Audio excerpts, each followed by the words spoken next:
noite a todos. Sejam todos bem-vindos aí a mais um momento de reflexão dos ensinamentos de Jesus, à luz da doutrina espírita. Que o Divino Mestre possa abençoar a todos nesse momento, abençoar os seus lares, seus familiares, seus amigos, e que através dos nossos pensamentos possamos emitir luz, pensamentos aí de bênçãos a todos quem desejamos. Bom, para a reflexão dessa noite, nos foi passado um tema bastante interessante. O título é Contentar-se. É uma passagem que se encontra no livro Caminho, Verdade e Vida, do Emmanuel e Chico, e ele vai tratar aí de uma passagem que se encontra no capítulo 4, versículo 11, da carta de Paulo aos Filipenses. Tá? Bom, antes da gente dar uma olhada no texto, ver o que o Emmanuel traz para a gente ali de reflexão, vamos falar um pouco sobre a carta aos Filipenses. É uma carta então de Paulo aos habitantes de Filipos, era uma cidade aí do Império Romano, muito importante por conta da sua localização geográfica. Ela ficava ali entre a Ásia e a Europa, ainda fica, É uma região que é a atual norte da Grécia.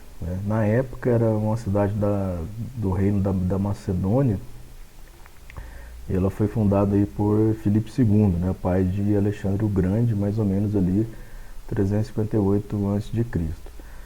E foi a primeira cidade da Europa que ouviu a pregação de missionário cristão, e está lá em Atos, no capítulo 16, dos versículos 6 ao 40, onde vai falar dessa primeira pregação de Paulo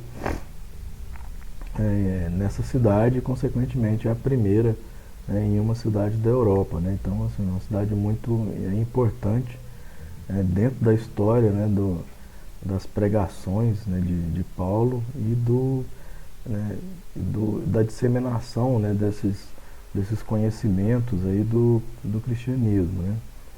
A autoria é dada a Paulo mesmo, então assim, a gente fala isso porque muitas cartas o pessoal fica na dúvida ali, às vezes pelo próprio conteúdo, na forma como foi escrita, mas aqui ele se anuncia ali no início da carta, e então é dada realmente a Paulo a autoria dessa carta.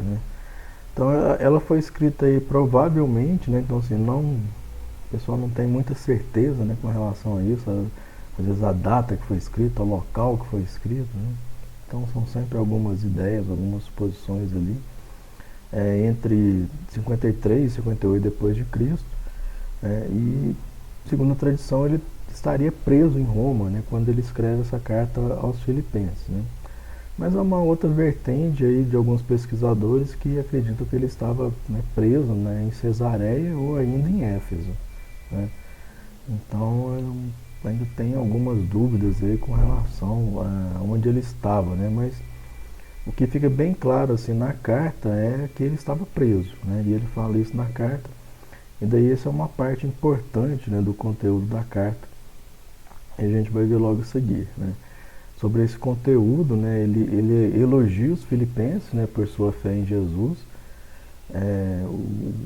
O Paulo está tentando ajudá-los ali a centralizarem a vida em Cristo, manter esse caminho, manter essa fé, e se contentarem em todas as situações, serem fortes na oração e imitarem com alegria o exemplo do seu Salvador, de Jesus Cristo. O propósito do apóstolo ao escrever a carta era incentivar a igreja a se alegrar, e ele mostra que mesmo preso ele se alegrava, que devemos nos alegrar independente das circunstâncias. Então a condição dele estar preso na época que ele escreve a carta é muito interessante do ponto de vista educacional, digamos assim, porque ele usa o seu exemplo de vida, aquele momento que ele está passando ali, e ele se alegra com aquela situação, vendo naquela situação uma oportunidade dele provar a sua fé. Então para muitos, assim, ele estaria ali num momento, né, de muita angústia, né, de muito sofrimento, e ele estava, né, tranquilo, né, justamente por ter essa fé, né, e saber, né, que essas oportunidades são dádivas do alto, para a gente poder crescer. Então ele se utiliza dessa né, possível, né, angústia, né, derrota, né, mas para ele não era isso, né, ele não enxergava dessa forma. E daí ele escreve a carta, né, usando isso como um exemplo. Né. Bom, o versículo, né, 11 do capítulo 4, ele fala assim: não digo isto, né, como por necessidade, porque já aprendi a contentar-me com o que tenho. Né. Então é muito interessante, né, essa assertiva dele, né, porque tem muito a ver, né, com essa situação que ele vivenciava, né, dele se contentar com aquela situação, sabendo que aquilo ali era algo temporário, e que ele deveria aproveitar aquilo da melhor maneira possível. Né. É, é uma é um tipo, né, de pensamento que a gente vai ver muito no Estevão, né, no livro Paulo Estevão. O Estevão, ele já era assim, né, com o Velho Testamento nas mãos, né, sem conhecer, né, o Cristo, sem conhecer nenhuma dessas escrituras novas ali, né, que o Mateus estava começando a escrever. O Estevão, ele já vivenciava dessa forma, né, então tem uma passagem que ele é escravizado, ele vai trabalhar num navio lá como escravo e tal. E lá ele se comporta da melhor maneira possível, né? Ajudando lá o senhor dele que estava doente. Então, assim, ele não deixa de ser esse seguidor do Cristo, esse seguidor, né, das leis divinas, né, por conta do momento que ele está vivenciando. Ele vive, né, em todos os momentos. E daqui foi o que Paulo acabou percebendo, né, para a vida dele também, né, dele vivenciar, né, as experiências, mas sempre, né, com a ideia central de estar, né, seguindo as leis divinas o tempo todo. Né. Bom, o Emmanuel, ele vai iniciar o texto falando assim, né, a vertigem, né, da posse avassala a maioria das criaturas na Terra. Né. Então ele já começa dando o tom, né, da mensagem, né, dessa questão da gente estar se contentando, né, com as coisas que a gente tem. Então a vertigem da posse, não, olha só que interessante. Então como ele coloca assim, a vertigem da posse é uma ideia de posse que não existe. Né? Então assim, se a gente for olhar, né, profundamente para essa questão da posse, a gente vai perceber que eu não tenho nada, né, de material aqui nesse mundo. É uma vertigem, né? Então, né, tudo que eu tenho é de Deus. Né? É de Deus. A posse não é minha. Né? Quando as energias desse corpo se esgotarem, a gente desencarna, e daí a gente não leva nada. Né? Aquilo lá não é meu, aquilo lá fica. Então, a vertigem da posse. Né? Então, primeiramente, nada é meu, né? E tudo é transitório também. Né? Então, se a gente pensar, tudo que é material que a gente está vendo, né, um dia vai, né, voltar a ser um tipo de energia, né, voltar ali, né, para o universo de alguma forma. Né, então, nada que é material vai durar para sempre. Né. Daí por isso ser uma vertigem também, né, uma ideia, né, de posse de algo que vai, né, se extinguir, né, digamos assim. Né. Então, a primeira ideia aí pra gente, né, eu não possuo nada, é tudo do Pai, né, tudo uma oferta temporária, né, como ferramenta para o meu crescimento. Né. A vida simples, condição da felicidade relativa, né, que o planeta pode oferecer, foi esquecida pela generalidade dos homens. Esmagadora porcentagem das súplicas terrestres não consegue avançar além do seu acanhado âmbito de origem. Então, olha só que interessante, né? Então, essa vida simples, né, essa condição de felicidade relativa, né?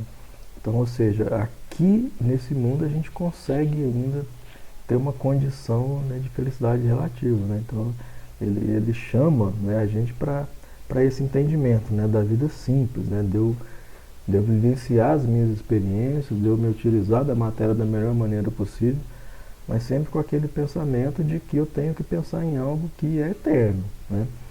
Eu não posso colocar todas as minhas energias naquilo que vai se extinguir, naquilo que é transitório. Então, né, a primeira ideia que ele traz para a gente aqui é isso, né? E ele fala das súplicas, né, que as súplicas, né, a grande maioria está relacionada com essas ideias, né? Então eu estou sempre pedindo algo para mim relativo àquilo que é transitório, né, aquilo que é material. Então é interessante isso, né? O que você pede, né? O que você quer, né? Então é algo importante para a gente na hora da gente tá pedindo. A gente tem que saber o que a gente pede, né? Então se a gente pensar numa criança, às vezes uma criança pede algo absurdo assim para você que não tem como fazer, né? Você coloca a vida dela em risco, por exemplo, né? Então dependendo da situação chega a ser um absurdo mesmo. Mas por quê? Porque é uma criança, né? Às vezes não tem muito entendimento. E do ponto de vista espiritual, às vezes agimos assim também, né? Às vezes a gente pede algo, né, que é meio que infantil, né, do ponto de vista espiritual, não faz muito sentido, né? Então a gente tem que pensar naquilo que, né, que vai nos trazer uma felicidade eterna, né? Aí ele fala, né, pedem-se a Deus abusos estranhos, né? Raras pessoas se contentam com o material recebido para a solução de suas necessidades. Raríssimas pedem apenas o pão de cada dia, como símbolo das aquisições indispensáveis, né? Então olha só, pedem-se absurdos estranhos, né? Olha só, então é isso que eu estava falando, né? Então do ponto de vista espiritual é como se você pedisse uma coisa muito estranha, né? O espírito superior vai olhar assim e falar, nossa, mas olha só o que ele está pedindo, né? Não faz muito sentido, né? Não vai ajudá-lo. É só, né, temporário ali, né? Não vai adiantar nada, né? Então olha só, raras pessoas se concentram, né, se contentam com o material recebido, né, para a solução de suas necessidades, né? Então a gente percebia isso muito no Chico, né? O tanto que ele era tranquilo, né, com aquilo que ele tinha, né? Aquela vida simples, né, sem muito luxo, né, sem muita coisa, tendo ali aquilo que era realmente necessário para o desenvolvimento do seu trabalho, né? E nunca faltou nada a ele, né? Tudo que ele precisou ali, ele teve, né? Então ele demonstrou isso muito pra gente, né? Através do seu exemplo, essa questão aí do contentamento, né? De você aproveitar aquilo que você tem, em vez de ficar, né, sempre pedindo algo que não tem, né? E nunca para pensar no aproveitamento daquilo que já está em suas mãos, né? Aí ele continua, né? O homem incoerente não procura saber se possui, né, um menos para a vida eterna, né, porque está sempre ansioso, né, pelo mais nas possibilidades transitórias, né? Então é como eu estava falando anteriormente, né? Geralmente a nossa preocupação está sempre voltado, né, para aquilo que é transitório realmente, né, para minha casa, minha roupa, meu carro, minha viagem, né, tudo isso assim que é relativo a esse mundo, né? Então essas coisas elas não são proibidas, né? Não é que a gente não deva querer ter isso, né? A gente pode e deve, né? Mas isso não pode estar acima, né, daquilo que é eterno, daquilo que vai me trazer uma felicidade plena, né? Daquilo que realmente vai me conduzir, né, para uma situação melhor do que eu estou hoje, né? Então o mundo material ele é divino, ele é de Deus, ele faz parte, né, desse plano aqui de desenvolvimento, né, do espírito, mas a gente precisa entender que são ferramentas, né, são oportunidades que a gente tem. E daí eu tenho que pensar em utilizar isso para o meu crescimento, né, para o meu crescimento espiritual. Independente daquilo que eu tenho, né? Se eu tenho, né, muito ou pouco dinheiro, não importa. O que importa é o que eu estou fazendo disso, né? A minha profissão é essa, minha profissão é aquela, né? Não importa. O que importa é o que você está fazendo disso. Se você está se utilizando disso de forma extremamente pessoal, ou se você está pensando num bem coletivo, né, por exemplo.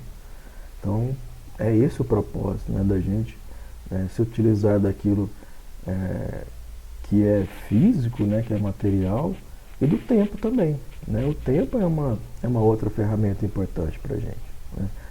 Então, se eu estou perdendo tempo, né, com coisas fúteis, né, então aquilo ali, né, não está contribuindo, né, para o meu crescimento. Então é uma outra coisa que eu tenho que estar pensando. Né? Aquilo que é material e o tempo. Né? Duas dádivas divinas aí para o nosso crescimento. Geralmente, né, permanece absorvido pelos interesses perecíveis, insaciado, inquieto, sob o tormento angustioso da desmedida ambição. Né? Olha só que interessante, né? Então a gente está sempre querendo mais, né? Então, eu quero uma coisa, vou lá, conquisto, né? Algo material, aí aquilo ali vai saciar minha vontade, daqui a pouco eu quero mais, eu quero mais, eu quero mais. E isso nunca vai preencher. Né? Então muitos espíritos estão percebendo isso, né? Que isso não preenche, que isso não traz uma felicidade plena, traz algo momentâneo. Né? Então você sente aquela satisfação, né, da conquista, da compra, né, da realização, mas daqui a pouco aquilo acaba, é como se fosse, né, uma descarga de adrenalina no corpo. Né? Você tem aquela sensação, né, de euforia, de, né, uma coisa boa, mas de repente baixa. Aí você volta e fala, opa, peraí, eu preciso disso de novo. Aí você quer conquistar outra coisa. Aí você compra, sente essa sensação, mas depois baixa. Aí você fica nesse ciclo. Aí uma hora você vai perceber que isso não adianta. Né? A gente precisa daquilo que vai realmente matar a minha sede, matar a minha fome, mas espiritualmente falando. E é isso que vai, né, fazer com que eu me sinta, né, feliz, né, de verdade. Né? Não essa felicidade relativa, né, efêmera, né, transitória. Né? Na corrida louca, né, para o imediatismo, olha só que interessante, né? A gente quer tudo de forma imediata, né? Esquece a oportunidade, né, que lhe pertence. Né? Abandona o material que lhe foi concedido para a evolução própria e atira-se a aventuras de consequências imprevisíveis, em face do seu futuro infinito. Né? Olha só o mecanismo, né, que o Emmanuel fala que a gente está vivenciando. E daí é um alerta, né, para que a gente possa perceber isso em nossas vidas. Né? Então, na corrida louca para o imediatismo, né, eu quero tudo e agora. Né? Nesse momento você esquece a oportunidade, né, que lhe pertence. Né? Olha que interessante, né? É uma oportunidade que lhe pertence. Ela está ali, ela é sua. Né? Então você esquece essa oportunidade. Abandona o material, né, que lhe foi concedido para a evolução própria. Então, ou seja, você abandona, né, esse material, esse tempo, né, por conta, né, de imediatismo, de busca em busca de coisas fúteis. Né? Então, olha só, você abandona o que foi concedido. Né? É muito forte essa fala dele. E atira-se a aventuras de consequências imprevisíveis. Ó, em face do seu futuro infinito. Né? Então, você está comprometendo o seu futuro. Você está comprometendo as suas próximas encarnações. É isso que ele está falando. Né? Consequências imprevisíveis, ele está falando do quê? Dos resgates. Né? Das situações que você vai ter que corrigir, né, diante dessa imprevidência que você está cometendo. Né? Então ele meio que faz um alerta aqui pra gente, né, nesse ponto do texto. Bom, e ele fala, né, se já compreendes, né, tuas responsabilidades com o Cristo, examina a essência dos teus desejos mais íntimos. Olha que interessante, né? Se a gente já tem uma certa compreensão, se a gente já tem uma certa aproximação, né, com essas responsabilidades, né, com o Cristo, né? Quando ele fala responsabilidades com o Cristo, a gente está falando de uma vivência, né, dos seus ensinamentos, né? de uma vivência daquilo que ele nos ensinou, né, falando e fazendo. Né?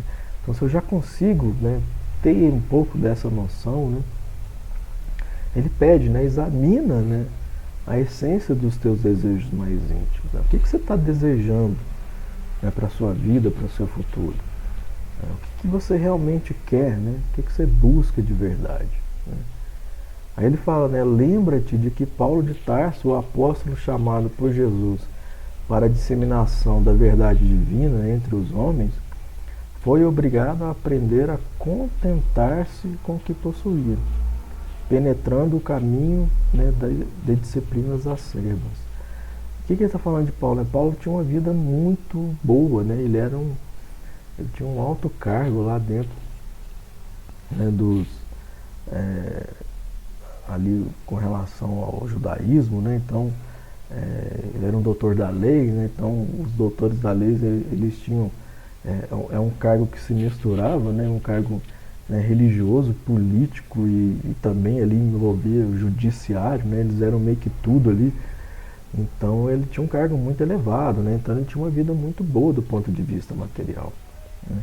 E daqui a pouco tudo aquilo foi tirado, né?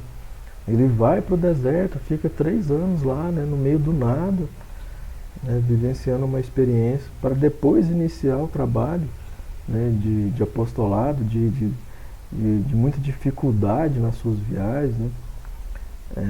Assaltos, navio afundando, picada de cobra, apedrejamento, prisão, passou por tudo, né?